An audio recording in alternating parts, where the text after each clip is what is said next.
Hi friends, welcome to Praveen sir classes. మొదటిసారి మన YouTube ఛానల్ని చూస్తున్న ప్రతి ఒక్క అభ్యర్థి ఇప్పుడే మన ఛానల్ని సబ్స్క్రైబ్ చేయండి. ఈ వీడియో కనుక నచ్చినట్లయితే లైక్ చేయండి. మీ ఫ్రెండ్స్ అందరికీ పోటీ పరీక్షలకు ప్రిపేర్ అవుతున్న ప్రతి ఒక్క ఆస్పిరెంట్కి ఈ వీడియో లింక్ని షేర్ చేయండి. ఇక ఈరోజు మే 28, 2025 వార్తలు నిలిచిన జాతీయ, అంతర్జాతీయ, రాష్ట్రీయ అంశాల గురించి, వార్తలు నిలిచిన వ్యక్తులు, అవార్డులు, పుస్తకాలు, మరి క్రీడా సంబంధిత సమాచారం, ఒక్కొక్క అంశాన్ని వివరంగా తెలుసుకుందాం. అంతకంటే ముందుగా నిన్నటి డైలీ కరెంట్ అఫైర్స్ వీడియోలో అడిగిన ప్రశ్నకి వివరణతో కూడిన సమాధానాన్ని చూద్దాము. సో ఇక్కడ క్వశ్చన్ వచ్చేసి నీతి ఆయోగ్కి సంబంధించి రానున్న పోటీ పరీక్షలు, ఏ పోటీ పరీక్ష అయినా, ఏ స్థాయి పోటీ పరీక్ష అయినా, మీరు క్వశ్చన్ పేపర్లో నీతి ఆయోగ్కి సంబంధించి క్వశ్చన్స్ లేకుండా క్వశ్చన్ పేపర్నే ఎక్స్పెక్ట్ చేయకండి. అంతటి ఇంపార్టెన్స్ ఉన్న టాపిక్. ఇక్కడ మీకు ఇచ్చిన ప్రశ్న ఏదైతే ఉంటుందో ఈ ప్రశ్నని మీరు సమాధానం తెలుసుకోవాలంటే సింపుల్గా మే 24, 2025 రోజున మన డైలీ కరెంట్ అఫైర్స్ వీడియోలో ఎక్స్ప్లెయిన్ చేశాను. సో ప్రతిరోజు కూడా మన క్లాసెస్ని చూడండి. మీకు కరెంట్ అఫైర్స్ని చాలా సైంటిఫిక్ అప్రోచ్లో సబ్జెక్ట్కి రిలేట్ చేస్తూ మరీ ఎక్స్ప్లెయిన్ చేస్తున్నాను. ఓకేనా? సో ఇక్కడ అబ్జర్వ్ చేస్తే క్వశ్చన్ని చూడండి. మే 24, 2025 రోజున జరిగిన NITI Aayog, national institution for transforming India, NITI Aayog 10th governing council meeting యొక్క థీమ్ ఏంటి? గవర్నింగ్ కౌన్సిల్ సమావేశానికి అధ్యక్ష బాధ్యతలను నిర్వర్తించేవారు ఎవరు? So simple question, direct answer ఇవ్వచ్చు. మనందరికీ తెలుసు నీతి Aayog.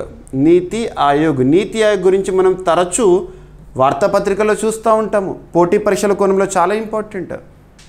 National institution for transforming India, NITI Aayog అనేది 2015 సంవత్సరం జనవరి 1వ తేదీ నుండి అమల్లోకి రావడం జరిగింది. దేని స్థానంలో అమల్లోకి వచ్చింది? దేని స్థానంలో నీతి ఆయోగ్ ప్రస్తుతం పనిచేస్తుందంటే అప్పటి వరకు పనిచేసిన ప్రణాళికా సంఘం లేదంటే ప్లానింగ్ కమిషన్ అని పిలుస్తాం. సో ప్రణాళికా సంఘం స్థానంలో 2015 జనవరి 1వ తేదీ నుండి నీతి ఆయోగ్ అమల్లోకి రావడం జరిగింది. ఇక నీతి ఆయోగ్ విషయానికి వస్తే ఇది రాజ్యాంగబద్ధ సంస్థన, చట్టబద్ధ సంస్థన, ఇలాంటి క్వశ్చన్స్ని కూడా మనం ఎక్స్పెక్ట్ చేయొచ్చు. నీతి ఆయోగ్ అనేది రాజ్యాంగబద్ధ సంస్థ కాదు. That means that is not constitutional. అంటే అర్థం ఏంటి? దేశంలోనే అత్యున్నత చట్టమైన రాజ్యాంగంలో నీతి ఆయోగ్కి సంబంధించి కానీ, ప్రణాళిక సంఘానికి సంబంధించి కానివ్వండి, ఎక్కడ కూడా పేర్కొనలేదు. అంటే అది రాజ్యాంగబద్ధం కాదు. మరి నీతి ఆయోగ్ చట్టబద్ధ సంస్థనా అంటే అది కూడా కాదు. చట్టబద్ధ సంస్థ అంటే ఏంటి? ఏదైనా ఒక చట్టం ఆధారంగా పనిచేస్తున్న సంస్థలు. నీతి ఆయోగ్కి సంబంధించిన చట్టం ఏదంటే వీ కాంట్ సే. సో చట్టబద్ధ సంస్థ కూడా కాదు. క్యాబినెట్ రిజల్యూషన్ ఆధారంగా ఏర్పాటైంది ఇది. నీతి ఆయోగ్ కానివ్వండి, ప్రణాళిక సంఘమే కానివ్వండి గతంలో. ఓకేనా? నీతి ఆయోగ్కి ఎక్స్ అఫిషియో చైర్పర్సన్గా, ఎక్స్ అఫిషియో అంటే అర్థం ఏంటి? ఒక పదవిని నిర్వర్తించే వ్యక్తి మరొక పదవిలో కూడా కొనసాగడము. ఉదాహరణకు తీసుకుంటే వైస్ ప్రెసిడెంట్ ఆఫ్ ఇండియా, భారత ఉపరాష్ట్రపతి ex officio chairman of Rajya Sabha అని చెప్పేసి మనం నేర్చుకుంటూ ఉంటాం. అంటే ఉపరాష్ట్రపతి పదవిలో ఉండేవారు ఎవరైతే ఉంటారో వాళ్ళు ఖచ్చితంగా రాజ్యసభకి చైర్మన్ బాధ్యతలను నిర్వర్తిస్తారు. అలాగా. సో నీతి ఆయోగ్కి ఎక్స్ అఫిషియో చైర్పర్సన్గా ఎవరు ఉంటారు అంటే ప్రైమ్ మినిస్టర్ ఆఫ్ ఇండియా. భారతదేశంలో ఎవరైతే ప్రధానమంత్రిగా విధులను నిర్వర్తిస్తారో వారే నీతి ఆయోగ్కి కూడా చైర్పర్సన్గా ఉంటారు. కానీ యాక్టివ్గా నీతి ఆయోగ్కి సంబంధించి ఎక్కువగా మన వార్తల్లో చూసే వ్యక్తి ఎవరంటే వైస్ చైర్పర్సన్. సో 2వ స్థానంలో చైర్మన్ తర్వాత తన కింద ఉండే అధికారం ఎవరు? Vice chairperson. ప్రస్తుతం సుమన్ బెర్రీ గారు విధులు నిర్వర్తిస్తున్నారు. సుమన్ బెర్రీ గుర్తుంచుకోండి. నెక్స్ట్ నీతి ఆయోగ్కి సంబంధించి ప్రస్తుతం సీఈఓగా, చీఫ్ ఎగ్జిక్యూటివ్ ఆఫీసర్గా బీవీఆర్ సుబ్రహ్మణ్యం గారు విధులు నిర్వర్తిస్తున్నారు. ఇటీవలే తన పదవీకాలం పొడిగింపు అనే అంశాన్ని కూడా మనం డిస్కస్ చేయడం జరిగింది. ఓకేనా? సో ఇవి గుర్తుపెట్టుకోండి. ఇక నీతి ఆయోగ్కి సంబంధించి మనం వార్తాపత్రికలు ఎక్కువగా నీతి ఆయోగ్ విడుదల చేసే నివేదికల గురించి కానివ్వండి, నిన్నటి క్లాస్లో కూడా ఒక నివేదిక గురించి డిస్కస్ చేశాము మీడియం ఎంటర్ప్రైజెస్కి సంబంధించి.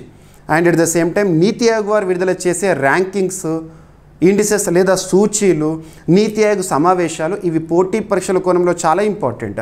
రీసెంట్గా మే 24 రోజున మన దేశ రాజధాని న్యూఢిల్లీలో నీతి Aayog, national institution for transforming India, NITI Aayog 10th governing council meeting అనేది జరిగింది. గవర్నింగ్ కౌన్సిల్ మీటింగ్ అంటేనే మీకు ఎవరు గుర్తుకు రావాలి? ప్రధానమంత్రి గారు అధ్యక్షులుగా ఉంటారు ఆ సమావేశానికి. ఎందుకంటే నీతి ఆయోగ్కి ఎక్స్ అఫీషియో చైర్పర్సన్ తనే కదా. సో ప్రధానమంత్రి గారి అధ్యక్షతన, నరేంద్ర మోదీ గారి అధ్యక్షతన ఇటీవల గవర్నింగ్ కౌన్సిల్ సమావేశం అనేది జరిగింది, గుర్తుపెట్టుకోండి. ఓకేనా. మరి ఆ సమావేశం యొక్క థీమ్ ఎప్పుడైనా గుర్తుంచుకోండి. సదస్సులు, సమావేశాలు, days and themes, books, authors, లేదంటే సూపర్లేటివ్ టాపిక్స్ చదువుతున్నప్పుడు ఆ వర్డ్స్ ఏవైతే ఉంటాయి, superlative words, longest, largest, shortest, ఇటువంటి పదాలను మీరు ఇంగ్లీష్లోనే చూడండి. ఎందుకంటే అనువాద తప్పిదాల కారణంగా తెలుగు మీడియం అభ్యర్థులు చాలా వరకు మార్కులను కోల్పోయే ప్రమాదంలో పడుతున్నారు. ఓకేనా. సో ఇక్కడ థీమ్ వచ్చేసేసి వికసిత్ రాజ్య ఫర్ వికసిత్ భారత్ 2047. 2047 యొక్క ఇంపార్టెన్స్ ఏంటి? మన భారతదేశానికి స్వాతంత్రం వచ్చి 100 సంవత్సరాల వేడుకల్ని చూడబోతున్నాం. మరి అప్పటి వరకు మనం సాధించాల్సిన లక్ష్యాలను వికసిత్ భారత్ పేరిట భారత ప్రభుత్వం ఇప్పటికే చాలాసార్లు మనలో అవగాహన కూడా కల్పిస్తోంది. సో ఈ లక్ష్యంతో వికసిత్ రాజ్య ఫర్ వికసిత్ భారత్. ఇక నీతి ఆయోగ్ యొక్క లేదా నీతి ఆయోగ్ గురించి ఒక చిన్న వర్డ్ చెప్పండి, ఒక సెంటెన్స్ చెప్పండి అని అడిగారు అనుకోండి ఎగ్జామినేషన్ పాయింట్ ఆఫ్ వ్యూలో. నీతి ఆయోగ్ అనేది దేనికి సంబంధించింది? భారతదేశంలో కోఆపరేటివ్ ఫెడరలిజంకి స్ఫూర్తి. కోఆపరేటివ్ ఫెడరలిజం, సహకార సమాఖ్యకి సంబంధించి నీతి ఆయోగ్ కీలకమైన పాత్రని పోషిస్తుంది. మరి ఈ గవర్నింగ్ కౌన్సిల్ సమావేశాలకి అన్ని రాష్ట్రాల ముఖ్యమంత్రులు మరియు కేంద్రపాలిత ప్రాంతాల నుండి ముఖ్యమంత్రులు అయితే ముఖ్యమంత్రులు లేదా లెఫ్టినెంట్ గవర్నర్స్ వచ్చి అక్కడ హాజరవడం జరుగుతుంది. సో చాలా దీనికి సంబంధించి అవుట్కమ్స్ కూడా మనం చూసాము. సో May 24th వీడియోలో మనం ఈ టాపిక్ని డిస్కస్ చేసాము. సో చాలామంది ఈ ప్రశ్నకి సమాధానాన్ని ఇచ్చారు. ప్రతిరోజు కూడా చాలామంది సమాధానాలు ఇస్తున్నారు. వందలాది మంది అభ్యర్థులు కామెంట్ బాక్స్లో కామెంట్ రూపంలో సమాధానం ఇస్తున్నారు. బట్ నేను కోరుకునేది ఏంటంటే వీడియోని వేలాది మంది అభ్యర్థులు చూస్తున్నారు. ప్రతి ఒక్కరి నుండి కూడా ఒక లైక్, మీ సపోర్ట్, మీ ఎంకరేజ్మెంట్ లైక్ రూపంలో తెలియజేయండి. ప్రతిరోజు నేను అడుగుతున్న ప్రశ్న ఏదైతుందో ప్రశ్నకి సమాధానాన్ని కామెంట్ బాక్స్లో కామెంట్ రూపంలో మీకు ఎంతవరకు తెలిస్తే అంతవరకు సమాధానాన్ని ఇచ్చే ప్రయత్నం చేయండి. నెక్స్ట్ డే ఎలాగో ఎక్స్ప్లెనేషన్ ఇస్తాను కాబట్టి ఆ టాపిక్ పట్ల మీకు స్పష్టత అనేది రావడం జరుగుతుంది. ఇక రానున్న పోటీ పరీక్షల్లో ఆ టాపిక్ నుండి కానివ్వండి లేదా అదే ప్రశ్నగా కనిపిస్తే 100% కాన్ఫిడెన్స్తో, క్లారిటీతో సమాధానాన్ని గుర్తించగలుగుతారు. ఇక ఈరోజు ప్రశ్న ఏదైతే ఉంటుందో వీడియోకి చివరిలో ఉంటుంది. వీడియో మొత్తం చూశాక ఆ ప్రశ్నకి సమాధానాన్ని కామెంట్ బాక్స్లో ఇవ్వండి. వీడియో పట్ల మీ యొక్క ఫీడ్బ్యాక్ కానివ్వండి, మీ ఇన్పుట్ కానివ్వండి కామెంట్ బాక్స్లో తెలియజేయండి. ఓకేనా. సో ఇక ఈరోజు మనం ఫస్ట్ టాపిక్ డిస్కస్ చేస్తే, సో FDIకి సంబంధించి అర్థశాస్త్రంలో చాలా వర్ధమాన అంశాలను మనం చూస్తూ ఉంటాము. అండ్ ఇంకొకటి ఏంటంటే the stats in the economy are not at all static. మనం ఎకానమీ సబ్జెక్ట్లో భాగంగా చూసే గణాంకాలు ఉంటాయి కదా, స్టాట్స్ ఉంటాయి కదా, అవి ఎప్పుడు కూడా స్థిరంగా తటస్థంగా ఉండవు. They are dynamic, they are volatile, ఎప్పుడు కూడా చేంజ్ అవుతూ ఉంటాయి. ఆ గణాంకాలను మనం కూడా అప్డేట్ చేసుకుంటూ ఉండాలి. మనం కరెంట్ అఫైర్స్ పాయింట్ ఆఫ్ వ్యూలో కూడా ఎక్కువగా కాంటెంపరీ ఇష్యూస్ని పాలిటీలో, ఎకానమీలోనే అండ్ సైన్స్ అండ్ టెక్నాలజీలో చూస్తూ ఉంటాము. సో ఇక్కడ అబ్జర్వ్ చేస్తే FDIకి సంబంధించి ఫారెన్ డైరెక్ట్ ఇన్వెస్ట్మెంట్, తెలుగులో అర్థం ఏంటి? విదేశీ ప్రత్యక్ష పెట్టుబడులు. ఏ దేశానికైనా, ఏ రాష్ట్రానికైనా, ఏ ప్రాంతానికైనా ఎంత ఎక్కువ మొత్తంలో విదేశీ ప్రత్యక్ష పెట్టుబడులు వస్తే అంతగా ఎకానమీలో మనం పాజిటివ్ గ్రోత్ రేట్ని చూస్తూ ఉంటాము. అందుకే చాలా దేశాలు, చాలా రాష్ట్రాలు FDIస్ని అట్రాక్ట్ చేయడానికి ఇన్ఫ్రాస్ట్రక్చర్ సౌకర్యాలు కానివ్వండి లేదా ఈజ్ ఆఫ్ డూయింగ్ బిజినెస్కి సంబంధించి కానివ్వండి ప్రోత్సాహకాలు కల్పిస్తూ ఉంటారు. సో ఇక్కడ అబ్జర్వ్ చేస్తే 2024-25 ఆర్థిక సంవత్సరం. సో ఆర్థిక సంవత్సరం అంటే ఎప్పుడు ప్రారంభమవుతుంది? ఏప్రిల్ 1న ప్రారంభమవుతుంది, మార్చి 31తో ముగుస్తుంది. సో 2024-25 ఆర్థిక సంవత్సరం అంటే రీసెంట్గా మార్చి మంత్తో ముగిసిన ఫినాన్షియల్ ఇయర్ ఉంది కదా, దానికి సంబంధించి అంటే 2024 ఏప్రిల్ 1 నుండి 2025 మార్చి 31 ఈ ఆర్థిక సంవత్సర కాలంలో భారతదేశానికి వచ్చిన విదేశీ ప్రత్యక్ష పెట్టుబడులకు సంబంధించిన గణాంకాలు అఫీషియల్గా మనం చూడడం జరుగుతుంది. ఎప్పుడైనా గుర్తుంచుకోండి, FDIస్కి సంబంధించి అఫీషియల్ స్టాట్స్ని ఎవరు రిలీజ్ చేస్తూ ఉంటారంటే భారతదేశంలో ఒక రెగ్యులేటరీ బాడీ ఏంటి? RBI, reserve bank of India మరియు DPIIT, department for promotion of industries and internal trade, వీరి నుండే ఎక్కువగా మనం గణాంకాలను చూస్తూ ఉంటాము. సో గణాంకాలు అఫీషియల్గా రిలీజ్ వార్తలకు వచ్చినా ఏంటో చూడండి.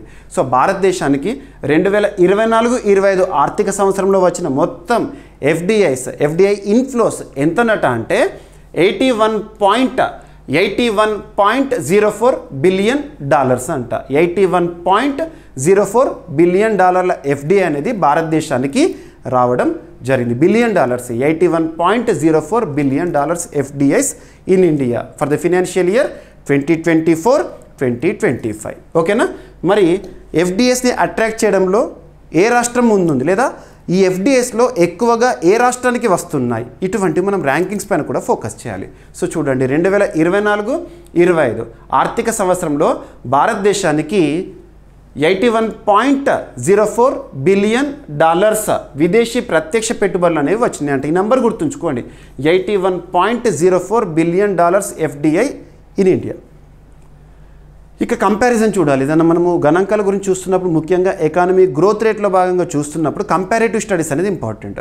2013-14లో FDIs భారతదేశానికి వచ్చిన విదేశీ ప్రత్యక్ష పెట్టుబడులు ఎంతనట అంటే $36.05 బిలియన్ ఉంటే అది కాస్త 2023-24 ఆర్థిక సంవత్సరం అంటే లాస్ట్ ఫినాన్షియల్ ఇయర్ వరకు $71.28 బిలియన్ చేరుకుంది. ఇక రీసెంట్గా ఇటీవల ముగిసిన ఆర్థిక సంవత్సరంలో లాస్ట్ ఇయర్తో పోలిస్తే 14% వృద్ధితో $81.04 బిలియన్ చేరింది. ఈ నెంబర్ ఇంపార్టెంట్ మనకి. సో ఇక్కడ 3 ఫినాన్షియల్ ఇయర్స్ని పేర్కొంటూ కంపారేటివ్ స్టడీ అని చెప్పాను. సో 2013-14 ఎలా ఉండే, 2023-24 ఆర్థిక సంవత్సరంలో ఎలా ఉండే, అండ్ లాస్ట్ ఇయర్తో పోలిస్తే ఇటీవల ముగిసిన ఫినాన్షియల్ ఇయర్లో FDIs ఏ విధంగా మనకు పెరగడం జరిగింది, పర్సెంటేజ్ చూడండి, నంబర్ చూడండి. మరి FDIs అనేవి ప్రస్తుతం ఎటువైపు ఎక్కువగా వస్తున్నాయి మన భారతదేశంలో రంగాల వారీగా చూస్తే సర్వీసెస్ సెక్టర్. వాస్తవంగా సర్వీసెస్ సెక్టర్ అనేది ప్రస్తుతం భారతదేశ ఆర్థిక వ్యవస్థలో ఒక ఇంజన్లా పనిచేస్తుంది. సో సర్వీసెస్ సెక్టార్లో మొత్తం FDIs, భారతదేశానికి వస్తున్న మొత్తం FDIస్లో సర్వీసెస్ సెక్టార్లో దాదాపు 19% FDIs వస్తున్నాయంట. సో ఫస్ట్ పొజిషన్లో ఉంది సర్వీసెస్ సెక్టార్. ఎగ్జామ్లో అడుగుతారు. FDIs విషయంలో, ఫారిన్ డైరెక్ట్ ఇన్వెస్ట్మెంట్ విషయంలో భారతదేశానికి వస్తున్న మొత్తం FDIస్లో ఏ రంగంలోకి ఎక్కువగా వస్తున్నాయి అంటారు, సర్వీసెస్ సెక్టార్. మొత్తం FDIస్లో 19% అంట. ఇక నెక్స్ట్ వచ్చేసి కంప్యూటర్ అండ్ సాఫ్ట్వేర్, హార్డ్వేర్ 16% FDIస్ని అట్రాక్ట్ చేస్తుంది. ట్రేడింగ్, వర్తకం లేదా వాణిజ్యము 8%, అండ్ మ్యానుఫ్యాక్చరింగ్ సెక్టార్లో 18% అడగవచ్చు. ఓకేనా. నెక్స్ట్ వచ్చేసేసి ఇక రాష్ట్రాల వారీగా FDIస్కి సంబంధించి మనం చూస్తే ఏ రాష్ట్రానికి అత్యధికంగా FDIs విదేశీ ప్రత్యక్ష పెట్టుబడులు రావడం జరుగుతుంది అని అడిగారు అనుకోండి, మహారాష్ట్ర. సో మహారాష్ట్రకి ఫస్ట్ పొజిషన్ ఇవ్వచ్చు. మొత్తం వస్తున్న FDIస్లో మహారాష్ట్రకి ఎంత వస్తున్నాయి అంటే 39% మహారాష్ట్రకి వస్తున్నాయి FDIs. ఇక కర్ణాటక విషయానికి వస్తే సెకండ్ పొజిషన్లో ఉంది, మొత్తం వస్తున్న FDIస్లో 13%. ఇక ఢిల్లీ, గుజరాత్ 4th పొజిషన్లో ఉంది, $5.7 బిలియన్. అండ్ తమిళనాడు $3.68 బిలియన్ FDIస్ని అట్రాక్ట్ చేస్తుంది. హర్యానా వచ్చేసి $3.14 బిలియన్ అట్రాక్ట్ చేస్తుంది. తెలంగాణ వచ్చేసి $2.99 బిలియన్. ఓకేనా. ఈ 7 గుర్తుంచుకోండి. ఇక మరి భారతదేశానికి వస్తున్న FDIs ఎక్కడి నుండి ఎక్కువగా వస్తున్నాయి, వచ్చేదేమో మహారాష్ట్రకి ఎక్కువగా వెళ్తున్నాయి, ఆల్మోస్ట్ 39%. మరి FDIs ఎక్కడి నుండి ఎక్కువగా వస్తున్నాయి, మన భారతదేశంలో పెట్టుబడులు అనేవి ఏ దేశం నుండి ఎక్కువగా జరుగుతున్నాయి. ఫస్ట్ పొజిషన్లో అబ్జర్వ్ చేస్తే సింగపూర్ మొత్తం FDIస్లో 30% ఫ్రమ్ సింగపూర్. సో ఇది వాల్యూ గుర్తుంచుకోండి బిలియన్ డాలర్స్లో. ఇక నెక్స్ట్ వచ్చేసి మ్యారిషస్, FDIs మొత్తంలో కూడా మ్యారిషస్ నుండి 17% వస్తున్నాయి అంట. ఇక అమెరికా విషయానికి వస్తే మొత్తం FDIస్లో 11% అమెరికా నుండి వస్తున్నాయి. ఇక నెదర్లాండ్స్ $4.62 బిలియన్, UAE నుండి $3.12 బిలియన్ వస్తున్నాయి అంట. ఓకేనా, గుర్తుపెట్టుకోండి. ఇక ఫారెన్ డైరెక్ట్ ఇన్వెస్ట్మెంట్ దేశ అభివృద్ధి ఉపాధి సృష్టిలో కీలక పాత్ర. భారత FDI పాలసీ చాలా రంగాల్లో 100% FDIకి అనుమతులు ఇస్తోంది. ఆటోమేటిక్ రూట్, FDIs విషయంలో కూడా 2 రూట్స్ ఉంటాయి. ఆటోమేటిక్ రూట్ అంటే ప్రభుత్వం నుండి ఎలాంటి పర్మిషన్స్ లేకుండా నేరుగా పెట్టుబడులు పెట్టవచ్చు. ఇక గవర్నమెంట్ రూట్ అంటే ప్రభుత్వం నుండి ముందస్తు అనుమతులు తీసుకొని పలానా సెక్టార్స్లో పెట్టుబడులు పెట్టడం అన్నట్టు. ఓకేనా. ఇక FDI గురించి చూసాము. FPI ఫారిన్ పోర్ట్ఫోలియో ఇన్వెస్ట్మెంట్స్ అంటే స్టాక్ మార్కెట్ వీటికి వచ్చే పెట్టుబడులు. ఓకేనా, గుర్తుంచుకోండి. ఎస్. సో ఎఫ్డిఐ విధానాన్ని సమన్వయపరిచే సంస్థలు ఏమని చెప్పాను? Department for promotion of industries and internal trade. At the same time RBI, భారతదేశంలో బ్యాంకులకి బ్యాంక్, అపెక్స్ బ్యాంక్. ఎఫ్డిఐ ప్రవాహాల డాటాను నిర్వహించేది ఎవరంటే ఆర్బీఐ. ఓకేనా. ఎఫ్డిఐ రూట్స్ 2 రూట్స్ ఉంటాయి, automatic route and government route. Government అంటే కేంద్ర ప్రభుత్వాన్ని గుర్తుపెట్టుకోండి ఇక్కడ. ఎస్, సరిపోతుంది.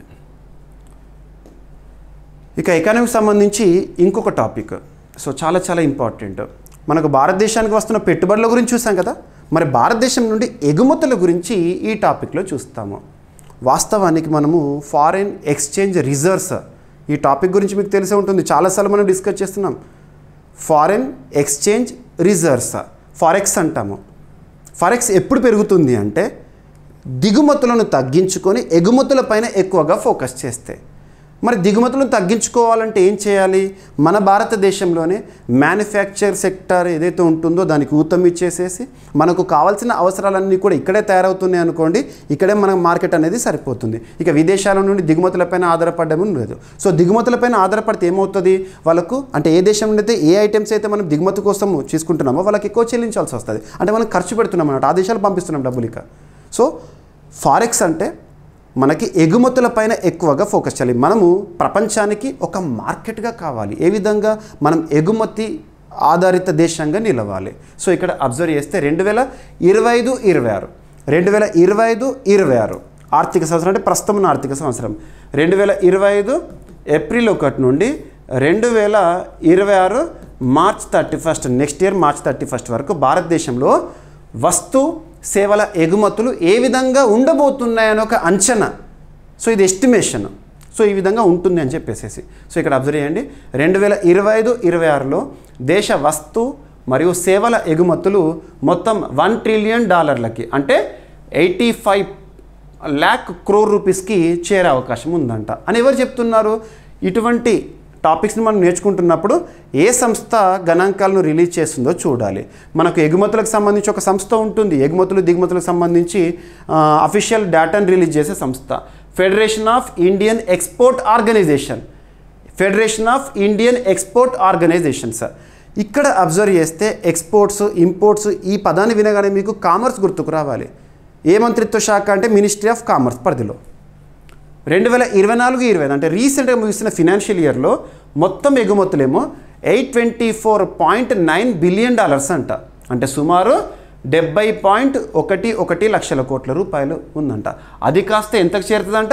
85 lakh crores చేరబోతోందని చెప్పేసి ఈ సంస్థ అంచనా వేస్తుంది.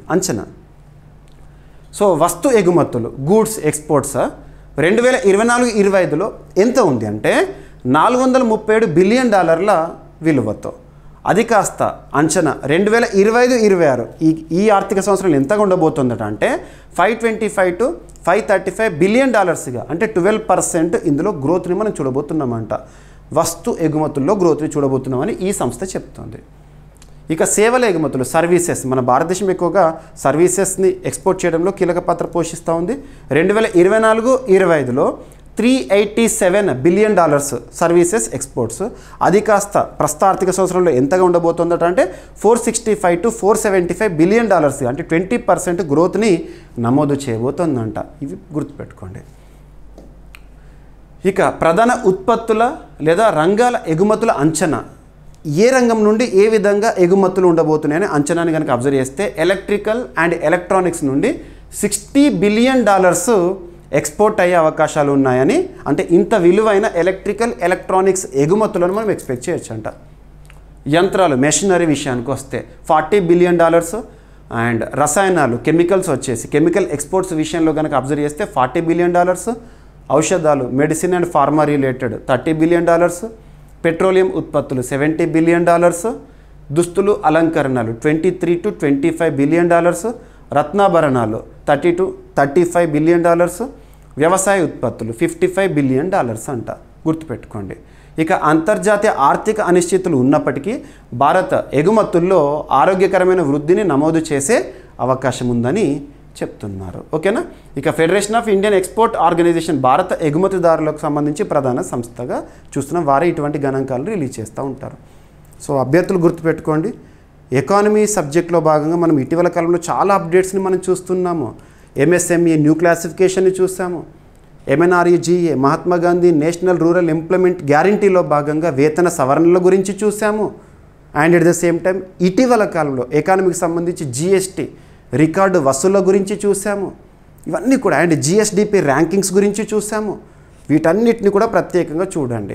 ఎగ్జామినేషన్లో ఎక్కడి నుండి క్వశ్చన్స్ వస్తాయంటే ఏ టాపిక్ అయితే ట్రిగర్ అవుతుందో ఆ టాపిక్ కాన్సెప్ట్ని లింక్ చేస్తూ క్వశ్చన్స్ అడిగే అవకాశాలు ఉంటాయి. సో మనం డిస్కస్ చేస్తున్న టాపిక్స్ ఏవైతే ఉంటాయో వాటిపైన ప్రత్యేక శ్రద్ధని చూపండి.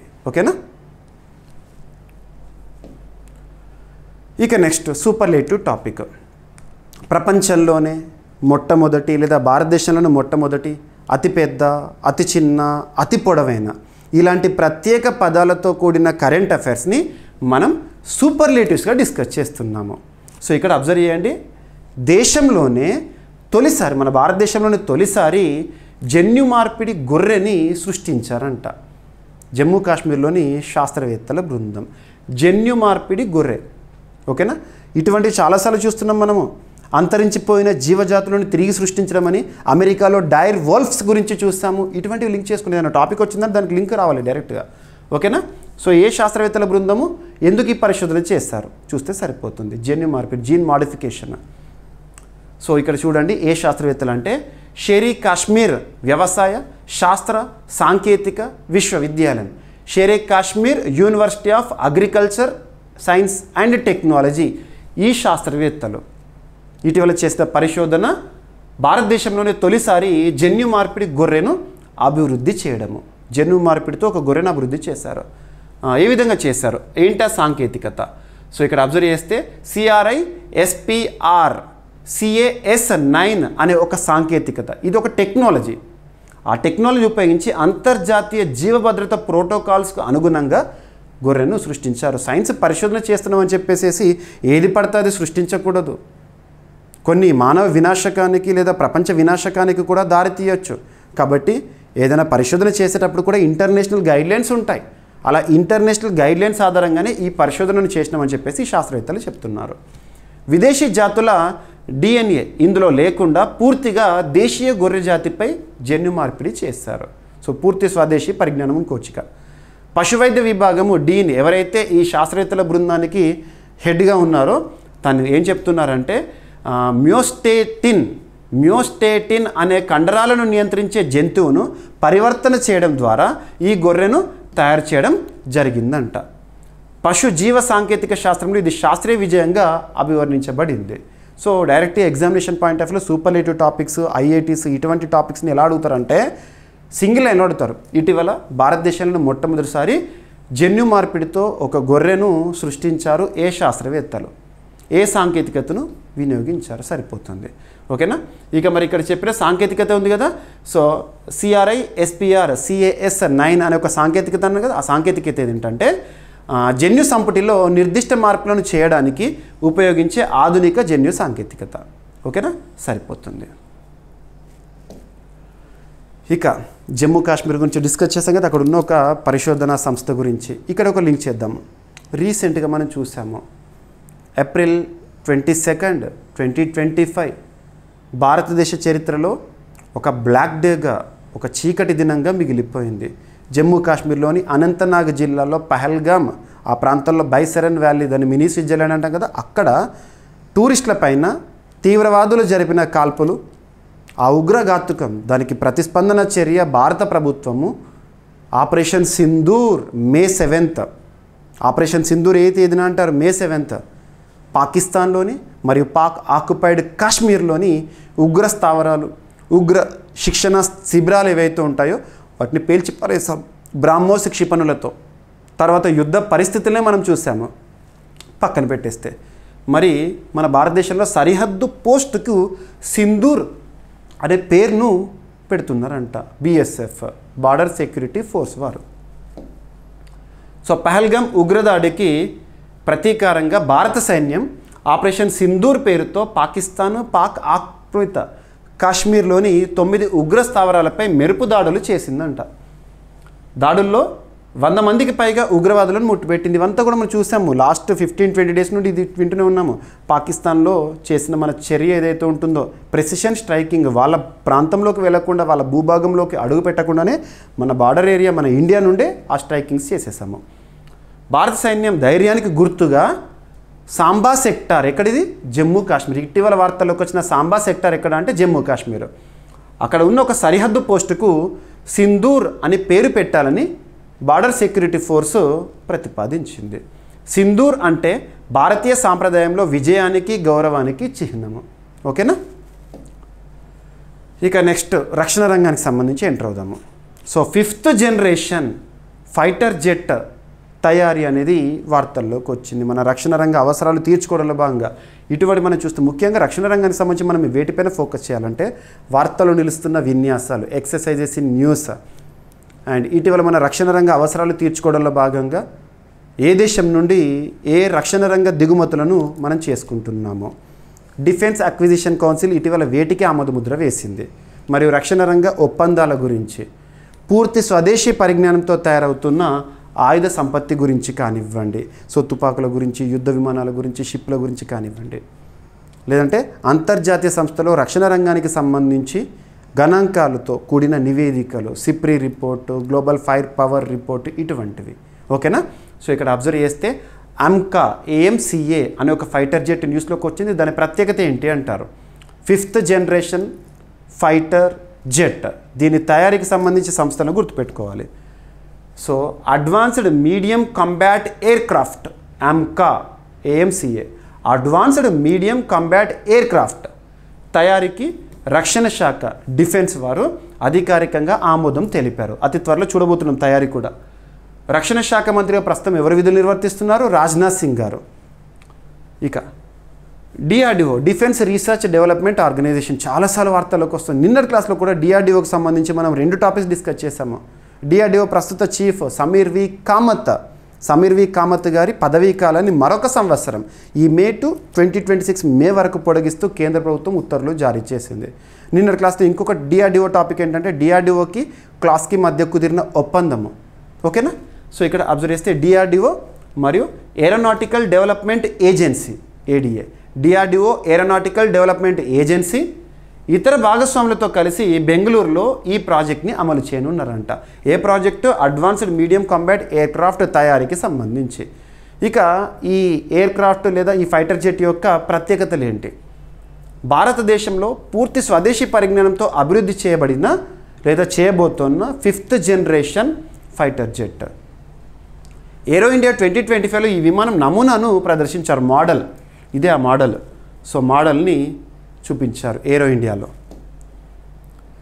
ఆర్టిఫిషియల్ ఇంటెలిజెన్స్ ఆధారిత ఎలక్ట్రానిక్ పైలట్ నెట్వర్క్ ఆయుధ వ్యవస్థలు, ఆధునిక ఫీచర్లు అనేవి ఈ యుద్ధ విమానం యొక్క ప్రత్యేకతలు.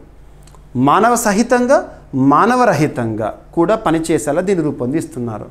మానవ సహితంగా అంటే ఈ ఫైటర్ జెట్ని ఒక పైలట్ నడిపించడము, మానవ రహితంగా అంటే unmanned air craft, so same drone లాగా. 25 టన్నుల బరువు, ప్రతికూల వాతావరణాల్లోనూ సత్తా చాటే సామర్థ్యము దీని సొంతమంట. మరి డిజైన్ ఎవరు చేస్తున్నారు? ఏరోనాటికల్ డెవలప్మెంట్ ఏజెన్సీ వారు. ఫ్యాబ్రికేషన్ ఎవరు చేస్తారంటే వేమ్ టెక్నాలజీస్ లిమిటెడ్, హైదరాబాద్కి చెందిన ఒక సంస్థ, వేమ్ టెక్నాలజీస్ లిమిటెడ్ అనే సంస్థ దీనికి సంబంధించిన ఫ్యాబ్రికేషన్ పనులను చేస్తుందంట. ఇక 5th జనరేషన్ ఫైటర్ జెట్ అంటే ఏంటంటే స్టెల్త్ టెక్నాలజీ ఉంటుంది, AI ఆధారిత వ్యవస్థలు, నెట్వర్క్ సెంట్రిక్ వార్ఫేర్ సామర్థ్యం అనేవి ఇందులో ఉంటాయి. సో ప్రత్యేకత ఏంటి, ఎవరు తయారు చేస్తున్నారు చూడండి, ఎన్ఎఫ్. ఇక రక్షణ రంగానికి సంబంధించి మరొక అంశం, భారత్ డైనమిక్స్ లిమిటెడ్ వారు తయారు చేసిన ఒక అధునాతన క్షిపణి, ఇన్వార్ క్షిపణి. సో ఇన్వార్ ఇటీవల వార్తలకు వచ్చింది క్షిపణి. ఇటీవల క్షిపణుల గురించి మనం చాలాసార్లు వింటున్నాం, అందులో ఎక్కువగా బ్రాహ్మోస్ క్షిపణి. సో రీసెంట్గా ఉత్తరప్రదేశ్లో లక్నోలో బ్రాహ్మోస్ క్షిపణుల తయారీ కేంద్రం ప్రారంభం అని చెప్పేసి మనం రీసెంట్గా లాస్ట్ 15 డేస్ బ్యాక్ డిస్కస్ చేశాము. అండ్ ఉత్తరప్రదేశ్ రాష్ట్ర ముఖ్యమంత్రి యోగి ఆదిత్యనాథ్ గారు బ్రాహ్మోస్ ఎంత శక్తివంతమైందో తెలుసుకోవాలంటే పాకిస్తాన్ అడగండి అని చెప్పేసి ఇలాంటివి చూసాం మనం. సో భారత్ డైనమిక్స్ లిమిటెడ్ ఇప్పటికే ఆకాష్, నాగ్ వంటి ఆధునిక క్షిపణులతో భారత సైన్యానికి శక్తిని చేకూర్చింది పూర్తి స్వదేశీ పరిజ్ఞానంతో. అటువంటిది త్వరలో ఇన్వార్ క్షిపణిని సైతం భారత సైన్యానికి అందించబోతోంది క్షిపణి తయారీలో నిమగ్నమైన భారత్ డైనమిక్స్ లిమిటెడ్. ఇన్వర్ అనేది ఒక anti tank guided missile, ATGM missile. ముఖ్యంగా T-90 ట్యాంకులకు అమర్చి దీన్ని ప్రయోగించవచ్చు. శత్రు ట్యాంకులను అత్యంత ఖచ్చితంగా ఛేదించడంలో యాంటీ ట్యాంక్ గైడెడ్ మిసైల్. శత్రు దేశాలకు సంబంధించి యుద్ధ ట్యాంకులు ఉంటాయి కదా, వాటిని టార్గెట్ చేసేసి పేల్చేయచ్చు. ఓకేనా. T-90 ట్యాంకులపై నుంచే ప్రయోగించే వీలు అనేది దీనికి ఉంది. శత్రు ట్యాంకులపై లక్ష్యాన్ని తప్పకుండా ఛేదించగలుగుతుంది. ఇక ప్రారంభ దశలో 500 క్షిపణులను BDL నుంచి కొనుగోలు చేయనున్నారు. కాంట్రాక్ట్ విలువ 2000 నుంచి 3000 కోట్ల రూపాయలు అంచనా. ఈ క్షిపణులతో భారత సైన్యానికి ఆధునిక ట్యాంకు నాశక సామర్థ్యం అనేది మరింత పెరుగుతుంది. ఇక భారత్ డైనమిక్స్ లిమిటెడ్ భారత ప్రభుత్వ రక్షణ రంగ సంస్థ ప్రధానంగా క్షిపణుల తయారీలో నిమగ్నమైంది. ఓకేనా. ఇక ఇన్వర్ మిసైల్ రష్యా టెక్నాలజీ ఆధారంగా తయారు చేయబడిన యాంటీ ట్యాంక్ గైడెడ్ మిసైల్ భారత ట్యాంక్ యూనిట్ల ఆధునీకరణతో కీలకము. ఓకేనా. ఇక T-90 ట్యాంక్ యుద్ధ ట్యాంకులు ఏంటంటే భారత సైన్యంలో ప్రధానమైన ఆధునిక యుద్ధ ట్యాంకులు అవి. ఇక నెక్స్ట్ ఇంకొక సూపర్లేటివ్ టాపిక్. భారతదేశంలో తొలిసారి ప్రైవేట్ హెలికాప్టర్ తయారీ కేంద్రం అనేది ఎక్కడ ఏర్పాటైంది? భారతదేశంలో తొలి ప్రైవేట్ హెలికాప్టర్లను తయారు చేసే ఒక ప్రైవేట్ కేంద్రం అనేది కర్ణాటకలో ఏర్పాటైంది. సో ఇక్కడ అబ్జర్వ్ చేస్తే ఏ సంస్థలు ఈ హెలికాప్టర్లను తయారు చేయడానికి సంబంధించి ఈ కేంద్రంలో కీలక పాత్ర పోషిస్తున్నారు, ఏ దేశానికి చెందినవి చూడాలి. సో దేశంలో మొట్టమొదటి, సో భారతదేశంలో ఇప్పటివరకు ఎప్పుడు కూడా జరగలేదు, ఇప్పుడు జరుగుతుంది. ఫస్ట్ టైం ప్రైవేట్ హెలికాప్టర్ తయారీ కేంద్రం, ప్రైవేట్ సంస్థ అన్నట్టు సింపుల్గా. సో ప్రైవేట్ సంస్థల ఆధ్వర్యంలో హెలికాప్టర్లను తయారు చేసే ఒక కేంద్రం అనేది కర్ణాటకలో ఏర్పాటు కానుందంట. ఏ ప్రాంతంలో అంటే కోలార్ డిస్టిక్లో, లేదంటే వేమగల్ ఇండస్ట్రియల్ స్ట్రీట్ ఉంటుంది కదా, అక్కడ ఏర్పాటు అవుతుంది. మరి ఏ సంస్థలు సంయుక్తంగా ఈ ప్లాన్ని ఏర్పాటు చేస్తున్నాయంటే యూరప్కి చెందిన ఎయిర్బస్ సంస్థ మరియు టాటా అడ్వాన్స్డ్ సిస్టమ్స్ వారు సంయుక్తంగా ఈ కేంద్రాన్ని ఏర్పాటు చేయబోతున్నారు. ఇక H-125 తేలికపాటి హెలికాప్టర్ల తయారీపై ఇక్కడ ప్రత్యేక దృష్టిని పెడతారంట. ఏ రకమైన హెలికాప్టర్లు అంటే H-125 అందులో హెలికాప్టర్స్ ఒక మోడల్. ఫ్రాన్స్, అమెరికా, బ్రెజిల్ తర్వాత ఈ 3 దేశాలు గుర్తుంచుకోండి. ఫ్రాన్స్, అమెరికా, బ్రెజిల్ తర్వాత H-125 హెలికాప్టర్ల తయారీ కేంద్రాన్ని కలిగిన 4వ దేశంగా భారతదేశం గుర్తింపు పొందింది. ఇది ఇంపార్టెంట్ పాయింట్ ఎగ్జామినేషన్లో. H-125 అనేది కీవర్డ్ గుర్తుపెట్టుకోండి. భారతదేశంలోని తొలిసారి ప్రైవేట్ హెలికాప్టర్ల తయారీ కేంద్రాన్ని కర్ణాటక రాష్ట్రంలో కోలార్ డిస్టిక్లో మనం చూడబోతున్నాము. ఇలా H-125 హెలికాప్టర్ల తయారీ సామర్థ్యాన్ని కలిగి ఉన్న 4వ దేశంగా భారతదేశాన్ని చూడబోతున్నాం. మరి భారత్ కంటే ముందు ఆ 3 దేశాల పేర్లు గుర్తుపెట్టుకోండి. ప్రారంభ దశలో 10 యూనిట్లు, తదుపరి 20 ఏళ్లలో 500 హెలికాప్టర్ల లక్ష్యం అంట. సో తయారీకి పూర్తి స్వదేశీ సాంకేతికత వినియోగించనున్నారు. ఇండిజినస్గా తయారు చేయబోతున్నారు మన భారతదేశంలో. ఓకేనా. ఏ సంస్థలు? Tata advanced systems, at the same time యూరప్కు చెందిన ఎయిర్బస్ సంస్థ. ఇక నెక్స్ట్, కారుణ్య మరణాలకు ఫ్రాన్స్ చట్టబద్ధత ఇచ్చే ఉద్దేశంలో భాగంగా ఒక బిల్లును ఇటీవల వాళ్ళ పార్లమెంట్లో ఒక సభలో ఆమోదించారు. సో ఇక్కడ అబ్జర్వ్ చేస్తే ఫ్రాన్స్ ఐరోపా ఖండంలోని ఒక దేశం ఇది. ఫ్రాన్స్ యొక్క రాజధాని ప్యారిస్. ఎమాన్యుయల్ మెక్రాన్ తరచు మనం వార్తలు చూస్తున్నాం. కారుణ్య మరణాల కంటే యూథనేషియా, మెర్సీ కిల్లింగ్ అంటాం. మెర్సీ కిల్లింగ్ అంటే ఏం లేదు, సింపుల్గా చెప్పాలంటే ఒక వ్యక్తి బ్రతకడమే కష్టమవుతున్న తరుణంలో, అసలు బతకడమే చాలా కఠినంగా ఉన్న పరిస్థితుల్లో తన ప్రాణాలు తీసేసుకోవడము సింపుల్గా. అంటే ముఖ్యంగా మెడిసినల్ రిలేటెడ్గా కానివ్వండి, లేదా మనం అబ్జర్వ్ చేస్తే రకరకాల వింత వ్యాధులతో కానివ్వండి, బ్రతకడమే సమస్యగా ఉన్నప్పుడు చంపుకోవడము. భారతదేశంలో కూడా యూథనేషియాకి సంబంధించి చాలా కేసెస్ ఉన్నాయి. సుప్రీంకోర్టు వివిధ కేసులు ఇచ్చిన తీర్పులపైన ఎగ్జామినేషన్ అడుగుతున్నారు. ఒకటి గుర్తుంచుకోండి, దేశంలోనే అత్యున్నత చట్టమైన రాజ్యాంగంలో పార్ట్ 3లో మనము ఆర్టికల్ 21 రైట్ టు లైఫ్ గురించి చెప్తుంది. రైట్ టు డెత్ గురించి కాదు, రైట్ టు లైఫ్. కానీ ఇక్కడ కొన్ని కేసెస్, ఈ కేసెస్లో ఇచ్చిన తీర్పులను లింక్ చేసుకోండి ఇక్కడ. సో మీకు పాలిటీ క్లాసెస్లో మీకు ఇవన్నీ కూడా చెప్పడం జరిగింది. So Aruna Shanbaug case 2011 case పైన ఒకసారి చూడండి. And common cause versus union of India case 2018. Next parents plea for comatose son 2024లో ఒక కేసు, ఇది కొత్త కేసు. సో వీటి విషయంలో ఇండియాలో సుప్రీంకోర్టు ఈ యుతనేషియా లేదా మెర్సీ కిల్లింగ్ విషయంలో, కారుణ్య మరణాల విషయంలో వెలువడించిన తీర్పుల గురించి చూడండి. సో ఇక ఫ్రాన్స్ విషయానికి వస్తే, సో ఫస్ట్ కారుణ్య మరణం అంటే ఏంటి? వైద్యుల సహకారంతో లేదా ప్రభుత్వ అనుమతితో తీవ్ర అనారోగ్యంతో బాధపడేవారు స్వచ్ఛందంగా ప్రాణాలు తీసుకునే ప్రక్రియే యూతనేషియా, మెర్సీ కిల్లింగ్. ఓకేనా? ఐరోపాలోని చాలా దేశాల్లో కూడా ఈ సిస్టమ్ అనేది అమల్లో ఉంది. ఫ్రాన్స్ పార్లమెంటు, జాతీయ అసెంబ్లీ నయం కాని వ్యాధులతో, ఇక ఈ వ్యాధి అనేది నయం అవ్వట్లేదు, చచ్చిపోవడం ఇంకా ఈజీ, బ్రతకడమే కష్టం అనుకున్న పరిస్థితుల్లో ప్రభుత్వ అనుమతితో నయం కాని వ్యాధులతో బాధపడే వారికి కారుణ్య మరణం, మెర్సీ కిల్లింగ్, యూతనేషియా లేదా అసిస్టెడ్ సూసైడ్ను చట్టబద్ధం కల్పించే బిల్లును ఆమోదించింది. ఇక బిల్లు సెనెట్కు వెళ్తుంది. చివరి నిర్ణయం అనేది జాతీయ అసెంబ్లీదేనట. సో ఫ్రాన్స్కి సంబంధించి వార్తల్లోకి వచ్చింది కాబట్టి చెప్తున్నాను. ఎస్, సరిపోతుంది. ఇటువంటి చట్టాన్ని ఆమోదించే యూరోప్లోని తాజా దేశాల్లో ఫ్రాన్స్ ఒకటి. ఇటలీ, బెల్జియం, నెదర్లాండ్స్, స్విట్జర్లాండ్ వంటి కొన్ని దేశాల్లో కారుణ్య మరణానికి ఇప్పటికే చట్టబద్ధత ఉంది. అక్కడ చట్టబద్ధంగా అనుమతులు ఇస్తున్నారు. భారతదేశంలో కారుణ్య మరణం పూర్తిగా చట్టబద్ధం కాదు. అండ్ నిర్దిష్టమైన నిబంధనలతో మాత్రమే ప్యాసివ్ యూతనేషియా అనుమతి ఉంటుంది. ప్యాసివ్ యూతనేషియా అంటే ఏంటి? ఇటువంటి చూడండి. అరుణ షాన్బాగ్ కేసు అనేది చాలా ఇంపార్టెంట్. ఇక నెక్స్ట్ టాపిక్, వార్తలు నిలుస్తున్న జీవజాతులు, వృక్షజాతులు మనం తరచూ చూస్తున్నాం. హిందూ పేపర్లో మీరు చూస్తే లాస్ట్ పేజీలో ఇటువంటివి కనబడతాయి మనకి. హిందూ పేపర్లో మీకు చెప్పే ప్రతి టాపిక్ కూడా అథెంటిక్ సోర్సెస్ నుండే తీసుకుంటున్నాను. జాతీయ స్థాయి వార్తాపత్రికలు and government websites, press information bureau కానివ్వండి, అండ్ ఎన్వైర్న్మెంట్ రిలేటెడ్గా అయితే డౌన్ టు ఎర్త్ కానివ్వండి, ఇటువంటి వాటి నుండి తీసుకొని చెప్తున్నాను మీకు నేను. సో ప్రతిరోజు పిఐబి టాపిక్స్ని కూడా మీకు నేను డైలీ కరెంట్ అఫైర్స్ వీడియోస్లో కవర్ చేస్తున్నాను, మీరు అబ్జర్వ్ చేయొచ్చు. ఓకేనా?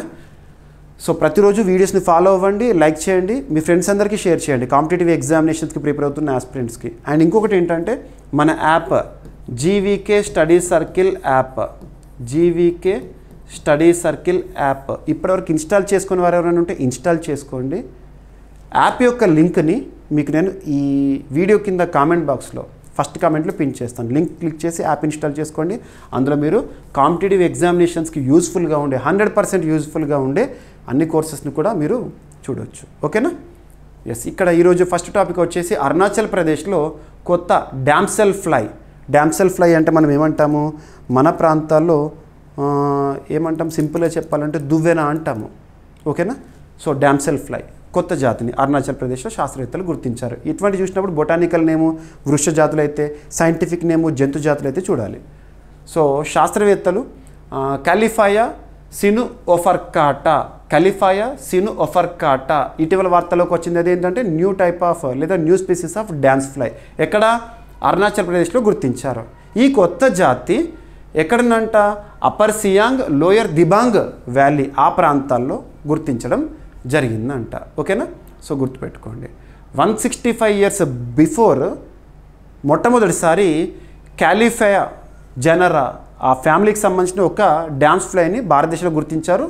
165 years తర్వాత మళ్ళీ ఈ జాతికి చెందిన డాన్స్ ఫ్లైని మళ్ళీ గుర్తించారంట. అరుణాచల్ ప్రదేశ్ బయో వైవిధ్యం లేదా బయోడైవర్సిటీ మరింత రిచ్ చేస్తుంది దీని ద్వారా. ఓకేనా? సో డామ్సెల్ ఫ్లై ఇది సో ఒడోనేటా క్రమానికి చెందిన చిన్న తేలికపాటి ఏమంటాం, దువ్వెన అంటాం కదా. సో గుర్తుంచుకోండి. అండ్ నెక్స్ట్ జారోసైట్, ఇది అతి త్వరలో నేచర్ క్లాక్గా కూడా యూస్ఫుల్ అవబోతోందని చెప్పేసి శాస్త్రవేత్తల పరిశోధన. సో మార్స్ అన్వేషణలో భారత పరిశోధకుల కీలక గుర్తింపు జారోసైట్. సో జారోసైట్ అనేది అరుదైన ఐరన్, పొటాషియం సల్ఫేట్తో కూడిన ఖనిజము. గుజరాత్లోని కచ్ ప్రాంతంలోని ఎడారి ప్రాంతాల్లో భారత పరిశోధకులు దీన్ని అధ్యయనం చేశారు. ఈ ఖనిజాన్ని న్యాచురల్ క్లాక్గా మార్స్పై వాడుకునే అవకాశం ఉందని పరిశోధకులు నిర్ధారించారు. ఏం లేదు, జారోసైట్ దీనిపైన ఒక పరిశోధన కనుగొన్నారు. ఆ పరిశోధన ఏంటంటే దీన్ని మార్స్పై ఒక నేచురల్ క్లాక్గా వినియోగించవచ్చు అని చెప్పేసి. ఎక్కడ చేశారు పరిశోధన? కచ్ ప్రాంతం. ఎక్కడది? గుజరాత్. సో జారోసైట్ ప్రత్యేకతలు ఏంటంటే సాధారణంగా ఆమ్లపు, ఉప్పు వాతావరణాల్లో ఏర్పడుతుంది. ఇది acid mine drains and oxidised ore deposits వాటితో ప్రాచుర్యంగా ఉన్న భూభాగాలు ఇది కనిపిస్తూ ఉంటుంది. మార్స్ ఉపరితలంపై కూడా జారోసైట్ ఖనిజం గుర్తించబడింది. సో సరిపోతుంది. ఇక దీని యొక్క కెమికల్ ఫార్ములా ఇవన్నీ మరి ఎంత డెప్త్గా అడిగారు ఎగ్జామినేషన్లో. ఇటీవల జారోసైట్ అనేది వార్తల్లోకి వచ్చింది. దాని యొక్క ఉద్దేశం న్యాచురల్ క్లాక్గా దేనిపైన ఏ గ్రహం పైన ఉపయోగించవచ్చు అని చెప్పేసి శాస్త్రవేత్తల పరిశోధన వ్యక్తం చేస్తుందంటారు. ఇక క్వాంటమ్. సో క్వాంటమ్ అనే పదాన్ని కూడా మనం తరచూ వార్తల్లో చూస్తున్నాం. క్వాంటమ్ పదార్థాల్లో టోపోలాజికల్ ఇన్వేరియంట్స్ గుర్తించే ఒక కొత్త పద్ధతిని, so RRI means Raman research institute Bengaluru. So Raman research institute Bengaluru శాస్త్రవేత్తలు క్వాంటమ్ పదార్థాల్లో టోపోలాజికల్ ఇన్వేరియంట్స్ని గుర్తించడానికి కొత్త విధానాన్ని అభివృద్ధి చేశారంట. స్పెక్ట్రల్ ఫంక్షన్ అంటే ఏంటి? ఇక్కడ మనం అబ్జర్వ్ చేస్తే స్పెక్ట్రల్ ఫంక్షన్ అనేది పదార్థంలో ఎనర్జీ, ఎలక్ట్రాన్లు ఎలా ప్రవర్తిస్తాయో వివరించే ఒక క్వాంటమ్ టూల్. ఇవన్నీ టెక్నాలజీ సంబంధించి మనకి ఎగ్జామినేషన్ పాయింట్ ఆఫ్ వ్యూలో ఈ పరిశోధన, ప్రొసీజర్, ప్రిన్సిపల్ అవన్నీ అడగరు. కాంపిటేటివ్ ఆస్పిరెంట్స్కి ఏంటంటే something of everything should be known, అదేంటి అని మాత్రమే ఇక్కడ క్వశ్చన్ చేయొచ్చు. ఇటువంటి పరిశోధనల పైన ఏ శాస్త్రవేత్తలు దీనిపైన పరిశోధన చేశారు, దాని యొక్క ఉద్దేశం ఏంటని అడుగుతారు అంతే. ఓకేనా. రామన్ రీసెర్చ్ ఇన్స్టిట్యూట్ బెంగళూరు శాస్త్రవేత్తలు క్వాంటమ్ పదార్థాల్లో టోపోలాజికల్ ఇన్వేరియంట్స్ గుర్తించడానికి కొత్త విధానాన్ని అభివృద్ధి చేశారు. ఆ విధానం గురించి. సో స్పెక్ట్రల్ ఫంక్షన్ అనేది పదార్థంలో ఎనర్జీ, ఎలక్ట్రాన్లు ఎలా ప్రవర్తిస్తాయో వివరించే క్వాంటమ్ టూల్. ఇది పదార్థాల ఎలక్ట్రానిక్ నిర్మాణము అర్థం చేసుకోవడంలో విస్తృతంగా ఉపయోగిస్తారంట. సో రామన్ రీసెర్చ్ ఇన్స్టిట్యూట్ అభివృద్ధి చేసిన కొత్త పద్ధతి ఎలా పనిచేస్తుందంటే శాస్త్రవేత్తలు మొమెంటమ్ స్పేస్ స్పెక్ట్రల్ ఫంక్షన్ను విశ్లేషించారు. SPSF అనేది క్వాంటమ్ ఫింగర్ ప్రింట్ లాంటిదంట. ఓకేనా, సరిపోతుంది. టోపోలాజికల్ ఇన్వేరియంట్స్ అంటే పదార్థంలోని స్థిరమైన మారని గుణాధికార లక్షణాలను మనం అర్థం చేసుకోవచ్చు. ఇక నెక్స్ట్ NIT కాలికట్ శాస్త్రవేత్తలు హెరిటేజ్ నెట్వర్క్ సభ్యత్వం అనే అంశంతో వార్తల్లోకి రావడం జరిగింది. సో ఈ మంత్లోనే కేరళ రాష్ట్రంలోని national institute of technology Calicut శాస్త్రవేత్తలు ప్రఖ్యాత భారతీయ యూరోపియన్ సాంకేతిక సంస్థల సమాఖ్య హెరిటేజ్ నెట్వర్క్లో సభ్యత్వాన్ని పొందారు. ఎగ్జామ్లో ఎలా అడుగుతారంటే హెరిటేజ్ నెట్వర్క్లో సభ్యత్వాన్ని పొందుతూ ఇటీవల వార్తలు నిలిచిన ఇన్స్టిట్యూట్ శాస్త్రవేత్తలు ఎవరు? సో ఇన్స్టిట్యూట్ పేరు గుర్తుంచుకోండి. మరి హెరిటేజ్ నెట్వర్క్ అంటే ఏంటి? Higher education and research innovation types for academic growth and excellence. గుర్తుంచుకోండి, హెరిటేజ్ నెట్వర్క్. ఓకేనా. భారతీయ యూరోపియన్ సాంకేతిక సంస్థల సమాఖ్య హెరిటేజ్ నెట్వర్క్. ఇందులో చేరిన మన భారతీయ ఇన్స్టిట్యూట్ శాస్త్రవేత్తలు. ఇది భారత్, యూరప్కు చెందిన 30 ప్రీమియర్ సాంకేతిక విద్యా సంస్థల కన్సార్టియం, ఒక కూటమి, ముఖ్యంగా టెక్నాలజీ సంబంధించి. ఈ సభ్యత్వాన్ని జర్మనీ డ్రెస్డెన్లోని టెక్నిషే యూనివర్సిటీ డ్రెస్డెన్, ఆ యూనివర్సిటీలో జరిగిన Indian and European university general assembly సందర్భంగా వీళ్ళు ప్రకటించారు. సో గ్లోబల్ కొలాబరేషన్, విద్య మరియు పరిశోధనలో అంతర్జాతీయ స్థాయిలో భాగస్వామ్యాలు ఏర్పరచుకోవడం ద్వారా విద్యార్థులు, పరిశోధకులు ప్రపంచ స్థాయి అవకాశాలు లభిస్తాయి. ఇటువంటి అంతర్జాతీయ కూటమిలో చేరడము, అంతర్జాతీయ పరిజ్ఞానాన్ని పెంపొందించడం చేస్తే ఏంటంటే మనకు కూడా ఎక్స్పోజర్ అనేది పెరుగుతుంది. అది ఇక్కడ చెప్తున్నారు. ఇక నెక్స్ట్ ఒక పురస్కారము మీరు వార్తాపత్రికలు చూసే ఉంటారు, breakthrough prize. So Oscars of physics అని పిలుస్తారు. ఫిజిక్స్ రంగంలో ఒక ప్రతిష్టాత్మక పురస్కారంగా పిలిచే బ్రేక్ త్రూ ప్రైజ్ 2025 అనేది వార్తల్లోకి వచ్చింది. ఈ పురస్కారాన్ని ఎవరు ప్రకటిస్తారంటే బ్రేక్ త్రూ ఫౌండేషన్ వారు ప్రకటించడం జరుగుతుంది. బ్రేక్ త్రూ ఫౌండేషన్ అనేది అమెరికా కేంద్రంగా పనిచేస్తున్న సంస్థ. ముఖ్యంగా ఫిజిక్స్, ఫండమెంటల్ ఫిజిక్స్ రంగంలో ఈ ఇయర్కి కాను పరిశోధన చేసిన 4 ల్యాబ్లకి ఈ పురస్కారాన్ని ప్రకటించారు. ఫిజిక్స్లో ఆస్కార్స్ లేదా ఫిజిక్స్లో నోబెల్ పురస్కారం అని దేని పిలుస్తారంటే బ్రేక్ త్రూ ప్రైజ్. ఈ సంవత్సర పురస్కార గ్రహీతలు 4 ల్యాబ్లు. అవి వేటికి సంబంధించిన ల్యాబ్లు అంటే European organization for nuclear research, European organization for nuclear రీసెర్చ్కి సంబంధించిన 4 విభాగాలు లేదా 4 ల్యాబ్లు ఏవైతే ఉంటాయో వాటికి ఈ సంవత్సరానికి గాను బ్రేక్ త్రూ ఫౌండేషన్ వారు బ్రేక్ త్రూ ప్రైజ్ని ప్రకటించడం జరిగింది. ఫండమెంటల్ ఫిజిక్స్లో పరిశోధనలకు గాను ఈ 4 ల్యాబ్లు అవేంటంటే అలైస్, అట్లాస్, CMS, LHCb వీటికి. ఓకేనా, గుర్తుంచుకోండి. ఇక నెక్స్ట్ ఏపీకి సంబంధించి మన ఆంధ్రప్రదేశ్ రాష్ట్రానికి సంబంధించిన రీజనల్ ఇష్యూస్. మహిళల భద్రతకు శక్తి వాట్సాప్ నెంబర్ని ప్రారంభించారు. మహిళల భద్రత.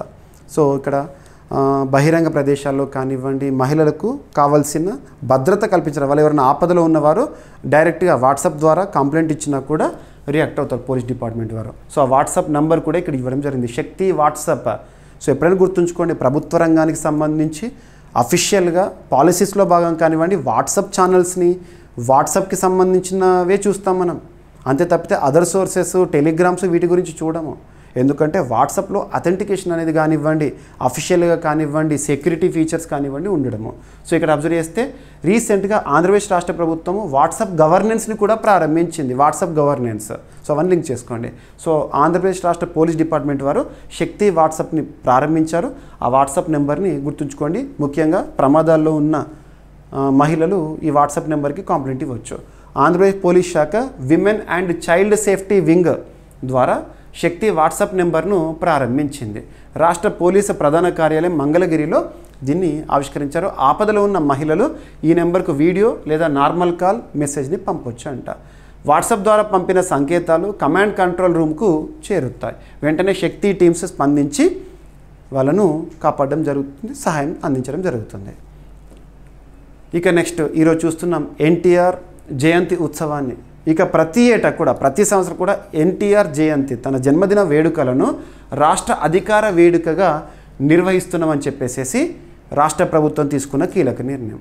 సో ప్రతి సంవత్సరం మే 28 గుర్తుంచుకోండి. సో ప్రతి ఏటా మే 28న మాజీ ముఖ్యమంత్రి ఆంధ్రప్రదేశ్ రాష్ట్ర మాజీ ముఖ్యమంత్రి నందమూరి తారక రామారావు గారి జయంతిని రాష్ట్ర వేడుకగా నిర్వహించేందుకు ప్రభుత్వం ఉత్తర్వులను జారీ చేసింది. సింపుల్గా రాష్ట్ర పండుగ లేదా రాష్ట్ర వేడుక. ఓకేనా. ఎన్టీఆర్ జీవితం అసాధారణమైనది. సో వివిధ రంగాల్లో తనకంటూ ప్రత్యేక గుర్తింపు, పాలసీస్లో కానివ్వండి ముఖ్యమంత్రిగా కానివ్వండి పథకాలు కానివ్వండి ₹2 కిలో బియ్యం అని కానివ్వండి ఇవన్నీ కూడా. ఓకేనా. సో గుర్తుంచుకోండి. ఇక ఎన్టీఆర్ గారు ఆంధ్రప్రదేశ్ చరిత్రలో 10వ ముఖ్యమంత్రిగా గుర్తింపు పొందిన ప్రఖ్యాత నటుడు, తెలుగుదేశం పార్టీ వ్యవస్థాపకుడు. ఎస్. ఇక వార్తలో నిలిచిన వ్యక్తులను కనుక పరిశీలిస్తే ఇటీవల Ecuador, so Ecuador south America ఖండంలో ఈ ప్రాంతంలో ఉంటుంది ఈక్వెడార్. గుర్తుంచుకోండి, ఇది మీకు మ్యాప్ పాయింటింగ్ అని చెప్తున్నాను. ఏదైనా దేశం వార్తలోకి వచ్చిందంటే మ్యాప్ పాయింటింగ్ చూపిస్తున్నాను. సో ఈక్వెడార్ దేశానికి నూతన అధ్యక్షుడిగా ఇటీవల డానియల్ నోబోవా ప్రమాణ స్వీకారంతో వార్తల్లోకి వచ్చారు. సో డానియల్ నోబోవా ఇటీవల ఏ దేశానికి నూతన అధ్యక్షుడిగా ప్రమాణ స్వీకారంతో వార్తల్లోకి వచ్చారంటే ఈక్వెడార్ ఎక్కడ ఉంటుంది? సౌత్ అమెరికా కాంటినెంట్లో ఉంటుంది. రాజధాని క్విటో. ఓకేనా. సో ప్రమాణ స్వీకార కార్యక్రమానికి కొలంబియా అధ్యక్షుడు గుస్తావో పెట్రో కానివ్వండి, పెరు అధ్యక్షురాలు డీనా బోలువాట్టే, అమెరికా హెల్త్ సెక్రటరీ తదితరులు హాజరవ్వడం జరిగిందంట. ఇక చరిత్ర సృష్టించిన నేపాలీ షెర్పాలు ఏ దేశానికి చెందినవారంటే నేపాల్కి సంబంధించిన వారు. ఎక్కువగా మౌంట్ ఎవరెస్ట్ అధిరోహిస్తూ వార్తల్లోకి వస్తారు. కామిరీటా షెర్పా మనం లాస్ట్ ఇయర్ కూడా డిస్కస్ చేసాము. కామిరీటా షెర్పా సో 31 టైమ్స్ మౌంట్ ఎవరెస్ట్ని అధిరోహించి ప్రపంచ రికార్డు సృష్టిస్తూ వార్తల్లోకి వచ్చాడు. సో ఇక్కడ అబ్జర్వ్ చేస్తే నేపాల్కు చెందిన ప్రఖ్యాత పర్వతారోహకుడు కామిరీటా షెర్పా 31సారి మౌంట్ ఎవరెస్ట్ శిఖరాన్ని అధిరోహించి ప్రపంచ రికార్డును సృష్టించారు. గతంలో తానే నెలకొల్పిన రికార్డును అధిగమించాడు. సో మౌంట్ ఎవరెస్ట్ని అధిరోహించిన వాళ్ళలో అత్యధిక సార్లు మౌంట్ ఎవరెస్ట్ని క్లైమ్ చేసిన వారు లేదా అధిరోహించిన వారు ఎవరంటే కామిరీటా షెర్పా. ఏ దేశం చెందినవారంటే నేపాల్. సో గుర్తుంచుకోండి, తను 1992లో మొదటిసారి మౌంట్ ఎవరెస్ట్ని అధిరోహించడం జరిగింది. 1994 నుండి 2025 వరకు 31 సార్లు ఎవరెస్ట్ శిఖరాన్ని అధిరోహించాడు. సో ఇక అబ్జర్వ్ చేస్తే రీసెంట్గా మౌంట్ ఎవరెస్ట్ అనేది తరచు వార్తల్లోకి వస్తుంది. ఇంకొక పాయింట్ ఏంటంటే హిమాచల్ ప్రదేశ్ మన భారతదేశంలో హిమాచల్ ప్రదేశ్ రాష్ట్రంలో కులు ప్రాంతానికి చెందిన ఒక పర్సన్, యాక్చువల్గా తను అంధురాలు, కళ్ళు లేవు. సో పర్సన్ లేదా విజువల్లీ ఇంపైర్డ్, సో కళ్ళు కనిపించవు. సో తన పేరు గుర్తుంచుకోండి. First visually impaired women to climb mount Everest అని అంటారు, లేదా టు స్కేల్ మౌంట్ ఎవరెస్ట్ అంటారు. తన పేరు ఏంటంటే చాంగ్జిన్ యాంగ్మో. మనం లాస్ట్ 1 వీక్ నుండి చూస్తున్నాం చాంగ్జిన్ యాంగ్మో. గుర్తుంచుకోండి, చాంగ్జిన్ యాంగ్మో ఇటీవల వార్తలోకి వచ్చే ప్రత్యేకత. మౌంట్ ఎవరెస్ట్ని అధిరోహించిన ఒక విజువల్లీ ఇంపైర్డ్ విమెన్. ఏ దేశానికి చెందినవారు? భారతదేశానికి సంబంధించి అండ్ హిమాచల్ ప్రదేశ్ రాష్ట్రానికి సంబంధించి. ఇక్కడ లింక్ చేసుకోండి. ఓకేనా. ఇక ఈరోజు ప్రశ్న ఇటీవల చాలాసార్లు మనం డిస్కస్ చేస్తున్నాం. మన డైలీ కరెంట్ అఫైర్స్ వీడియోస్లో కూడా లాస్ట్ 15 డేస్ బ్యాక్ డిస్కస్ చేశాను. భారత్ పాకిస్తాన్ని FATF గ్రే లిస్ట్లో చేర్చడానికి ప్రయత్నాలు చేస్తోంది అని చెప్పేసేసి. సో ఆ కంటెక్స్ట్లో FATF అంటే ఏంటి, ఫుల్ ఫామ్ అబ్రివేషన్. FATF ప్రధాన కేంద్రం ఎక్కడ ఉంది, ఇది దేనికోసం పనిచేస్తుంది, ఓకేనా? ఇది సమాధానాన్ని ఇవ్వండి. కామెంట్ బాక్స్లో ప్రతి ఒక్కరు కూడా సమాధానాన్ని ఇచ్చే ప్రయత్నం చేయండి, ఓకేనా? సో రేపటి క్లాస్లో స్పష్టత దీనికి సంబంధించి ఎక్స్ప్లెనేషన్ ఇస్తాను. ఇక ఈరోజు టాపిక్స్ని మనం క్విక్ రివిజన్ చేస్తే, ఫస్ట్ FDISకి సంబంధించి గణాంకాలను డిస్కస్ చేశాము. నెక్స్ట్ 2025-26 ఆర్థిక సంవత్సరంలో భారత వస్తు సేవల ఎగుమతులు ఏ విధంగా ఉండబోతున్నాయని అంచనా. అండ్ దేశంలో తొలి జన్యు మార్పిడి గొర్రె ఎక్కడ, జమ్మూ కాశ్మీర్లో శాస్త్రవేత్తలు సృష్టించారు. ఆపరేషన్ సింధూర్ అనే పేరును జమ్మూ కాశ్మీర్లో ఒక పోస్ట్కి సాంబా సెక్టార్లో నామకరణం చేశారు. And 5th generation fighter jet తయారీ అని చూసాము, AMCA. And Bharat dynamics limited ఇన్వర్క్ క్షిపణిని తయారు చేయడము. అండ్ భారతదేశంలో తొలి ప్రైవేట్ హెలికాప్టర్ తయారీ కేంద్రం కర్ణాటకలో. అండ్ కారుణ్య మరణాలకు ఫ్రాన్స్ చట్టబద్ధత కల్పించే బిల్లు ఇటీవల ఆమోదము. అండ్ అరుణాచల్ ప్రదేశ్లో కొత్త డ్యామ్స్ ఫ్లై జాతి కనుగొనడం జరిగింది. అండ్ జారోసైట్ అనే ఒక ప్రత్యేకమైన పదార్థంపై పరిశోధన, ఇది నేచురల్ క్లాక్గా పనిచేయబోతోంది.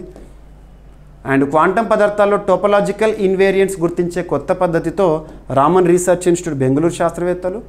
అండ్ NIT క్యాలికట్ హెరిటేజ్ నెట్వర్క్లో సభ్యత్వం అనే అంశము. Next breakthrough prize in physics, Oscars of physics అంటాము, ఫిజిక్స్లో ప్రతిష్టాత్మక పురస్కారము ఈ సంవత్సరం ఎవరికి. అండ్ నెక్స్ట్ మహిళల భద్రతకు శక్తి వాట్సాప్ నెంబర్ని ప్రారంభించింది ఆంధ్రప్రదేశ్ రాష్ట్ర ప్రభుత్వం పోలీస్ విభాగము. అండ్ ఏటా NTR జయంతి May 28ని రాష్ట్ర వేడుకగా నిర్వహించడానికి రాష్ట్ర ప్రభుత్వం ఉత్తర్వులు, ఆంధ్రప్రదేశ్ రాష్ట్రము. అండ్ డానియల్ నోబోవా ఈక్వెడార్ దేశానికి నూతన అధ్యక్షులుగా ప్రమాణ స్వీకారం చేశారు. అండ్ చరిత్ర సృష్టించిన నేపాలీ షెర్పా కామిరిటా షెర్పా మౌంట్ ఎవరెస్ట్ని అధిరోహించిన అత్యధిక సార్లు అధిరోహించిన వ్యక్తిగా, 31 సార్లు అధిరోహించిన వ్యక్తిగా ఇటీవల ఒక రికార్డు. నెక్స్ట్ ఫైనల్గా ఈరోజు ప్రశ్న, FATF అంటే ఏంటి, ప్రధాన కేంద్రం ఎక్కడ ఉంది, దేనికోసం ఇది పనిచేస్తుంది. సో ప్రతి ఒక్కరు కూడా సమాధానాన్ని కామెంట్ బాక్స్లో ఇవ్వండి, ఒక లైక్ చేయండి, మీ ఫ్రెండ్స్ అందరికీ వీడియో లింక్ని షేర్ చేయండి. రేపటి క్లాస్లో ఏమైనా మిస్లేనియస్ టాపిక్స్ ఉంటే నో నీడ్ టు వరీ, రేపటి క్లాస్లో జోడించి మళ్ళీ డిస్కస్ చేద్దాము. మళ్ళీ కలుద్దాం. Thank you.